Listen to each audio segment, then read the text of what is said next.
మహిళలపై అఘాయిత్యాలు జరగకుండా కేంద్ర రాష్ట్ర ప్రభుత్వాలు ఘటన చట్టాలు రూపొందించాలని SFI girls co convener Bharati demand చేశారు. భగత్ సింగ్ స్టూడెంట్ ఫెస్ట్ కార్యక్రమంలో భాగంగా సోమవారం పట్టణంలోని దేవీకూడలిలో ఎస్ఎఫ్ఐ ఆధ్వర్యంలో ఆడవారిపై జరుగుతున్న అఘాయిత్యాలపై విద్యార్థినులు వీధి నాటకాన్ని నిర్వహించారు. జరగబోయే ఈ కార్యక్రమానికి ముఖ్య అతిథిగా హాజరైన ఎస్ఐ గంగరాజు మత్తు పదార్థాల వాడకం వలన కలిగే అనర్థాలపై అవగాహన కల్పించారు. ఈ కార్యక్రమంలో జిల్లా ఉపాధ్యక్షుడు వి చిన్నబాబు, జిల్లా జాయింట్ సెక్రటరీ రమేష్, జిల్లా కమిటీ సభ్యులు అను, మండల అధ్యక్షుడు రత్న, రిషి మరియు వివిధ కళాశాలల విద్యార్థినులు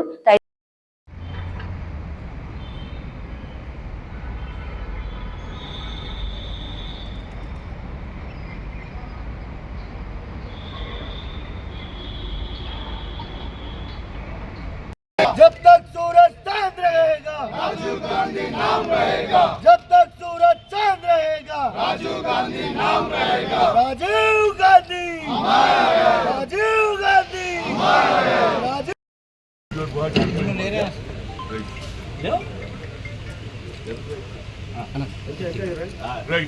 अंदर కూర్చోండి బాబు.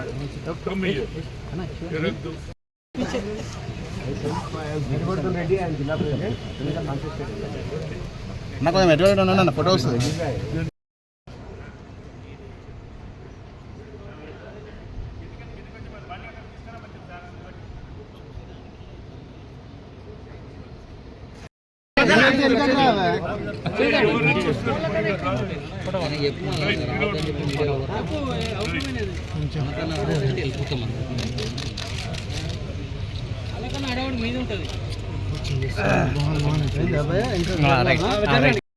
Sonia Gandhi, and I requested, Madam, they are ready to put the name of Rajiv Gandhi International Stadium, but they need money. So I told him there is a lot of money in Indian Oil Corporation, HPCL, always the petroleum committee helping for the sports encouragement, and they are given more important to sports. After that, there is some problem was there. Finally, at that time, Y.S. Rajshekar Reddy was there. I requested the name should be Rajiv Gandhi, and he finally agreed. Later, name was there last several years, but there is no statue.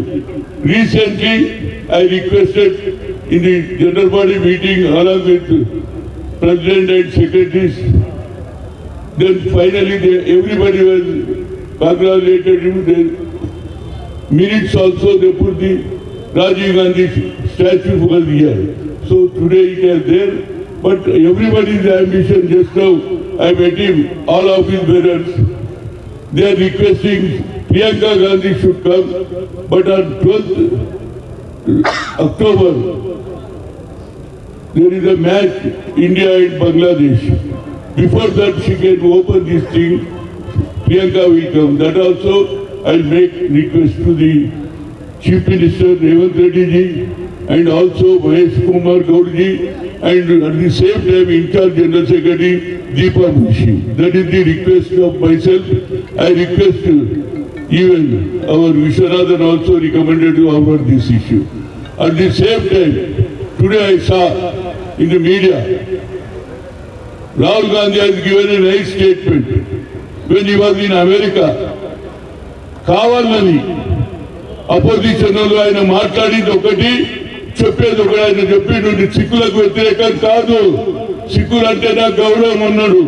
అంతేకాదు ఇందిరాగాంధీ గారు చనిపోయినప్పుడు ఢిల్లీలో సిక్కుల వల్లనే చనిపోయినని కొందరు, రాజీవ్ గాంధీ గారు తల్లి శవం ఇంట్లుంటా ఏది ఢిల్లీ గల్లీ గల్లీలో తిరిగి సిక్కుల మీద అటాక్ కాకుండా చేసిన ఏకైక వ్యక్తి ఆయన. ఎందుకు సిక్కులకు వ్యతిరేకంగా మాట్లాడతాడు? అదే కాదు, నరేంద్ర మోడీ ఇంకో తప్పు మాట్లాడుతున్నాడు.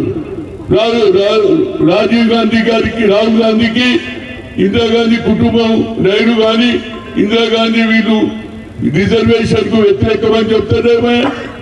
అరే కన్యాకుమారి నుంచి కాశ్మీర్ దాకా 4500 కిలోమీటర్లు నడిచిన వ్యక్తి పేదల సమస్య, నిరుద్యోగుల సమస్య, రైతుల సమస్య తెలుసుకొని we come to the power, we'll conduct casual census అన్నోడు ఈ దేశంలో ఎవరంటే అది రాహుల్ గాంధీ గారు. ఆ కుటుంబంలో ఆ జెనెటిక్స్ లో ఉన్నది. పేదవారి అగ్రకులాల్లో పుట్టిన పేదవారి గురించి ఆలోచన చేసే శక్తి ఆ కుటుంబంలో ఉన్నది. దాన్ని కూడా అబద్ధం చెప్తావు నరేంద్ర మోడీ. నువ్వు 10 ఏళ్ళు ఉన్నావు, ఏ బీసీలకు చేసినావు? మా విశ్వనాథన్ గారు ఉండేటప్పుడు మేమందరం కూడా ఓబీసీ ఎంపీ కన్వీన్ చేసి 3 సార్లు కలిసినాం. నువ్వు బీసీల సంఖ్య ప్రకారంగా మంత్రి అంటే ఇయ్యవు, క్యాల్కులేట్ సెంటర్ చేయలే. ఇలా మా రాహుల్ గాంధీ గారు చేస్తా అంటే దాన్ని కూడా అబద్ధం చెప్తుండు. రాహుల్ గాంధీ బీసీలకు వ్యతిరేకంగా రిజర్వేషన్ ఎవరిలో వ్యతిరేకం? నువ్వు వ్యతిరేకం. 10 ఏళ్ళల్లో ఒక్కరికి చేసిన సాయం చెప్పు. నీకు నువ్వే నేను ఓబీసీని అంటావు. కనుక ఇలాంటి అబద్ధాలు చెప్పేదానికి ప్రతి కార్యకర్త గ్రామాలలో కొండి, మండలాల్లో ఉండి పెట్టేది. గ్రామాలలో రచ్చబండ దగ్గర కూడా డిస్కషన్ చేయండి. ఏంది నరేంద్ర మోడీ అబద్ధాలు చెప్తుండు.